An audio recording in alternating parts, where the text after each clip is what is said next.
আম্মু বলল, তুই আমার ছেলে না? আমার ছেলে তখনই আমার কাছে মারা গেছে যখন শুনেছি তুই একটা দর্শক।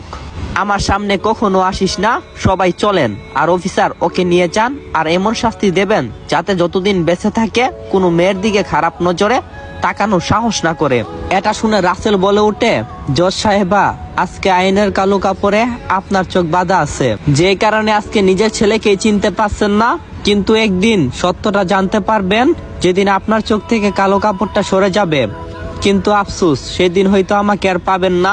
তখন শিখাকে উদ্দেশ্য করে বললাম, শিখা শুন, আমার নামে যে মিথ্যা অবাদটা দিলি, যতটা কষ্ট আমাকে দিলি, এর 4 গুণ আমি তোকে ফেরত দেব। কথাগুলো শুনেও শিখা কিছু বলল না। কি করে বলবে? সব যে তার সাজানো, কারণ রাসেল তো কোনো ভুল করেনি। আর কথাই আছে, ইট মারলে আপনাকে পাথর খেতেই হবে। রাসেল তার বাবা মাকে উদ্দেশ্য করে বলে, সাহেব আর জজ ম্যাম, আমি তো আপনাদেরকে না জানিয়ে একটা এতিমখানার খরচ বহন করতাম। এখন তো আমি জেলে যাচ্ছি, জানি না কোনোদিন এই দুনিয়ার আলো আমার চোখে পড়বে কিনা, নাকি দুকে দুকে এই অন্ধকার জেলের এক কোনায় মরে পড়ে থাকবো। কেউ তো খোঁজ খবর নেবে না যতদিন পর্যন্ত আমার শরীরে পচন না ধরবে, গন্ধ না বের হবে। দয়া করে আপনারা ওই এতিমখানার খরচটা বহন করেন, এটা আপনাদের কাছে আমার অনুরোধ। ছেলে না হয়ে একজন কয়েদি হয়ে বলছি, পারলে আমাকে ক্ষমা করে দিয়েন। আর অফিসার, আপনি চলেন।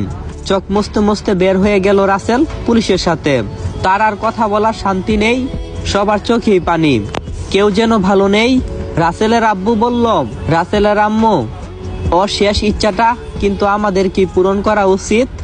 আম্মু বলল, এতটাও খারাপ কাজ না যে ভাবতে হবে ওর ইচ্ছা পূরণ করব। রাসেল ভাবছে, যে মা তাকে জন্ম দিয়েছে সে মা কেমনে পারলো সত্যি না জানে এমন একটা পদক্ষেপ নিতে।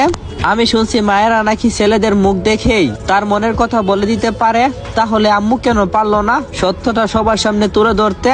নিজে আদালতের জজ হয়ে আমাকে শাস্তি দিল, তাও একটা মিথ্যা অবাদে। আপনারা হয়তো জানতে পারতাছেন না যে রাসেলের সাথে কি হয়েছিল, কেন তার মা তাকে মিথ্যা শাস্তিটা দিল, কেন এবার রাসেল জেলখানায়। তো চলে যাই আজ থেকে 15 বছর আগের কাহিনীতে। রাসেল বলল, আদনান, আমার জীবনটা এমন ছিল না ভাই, আমার জীবনটাও আর 5টা ছেলের মতোই ছিল, সুখ শান্তি সবকিছুতেই ভরা।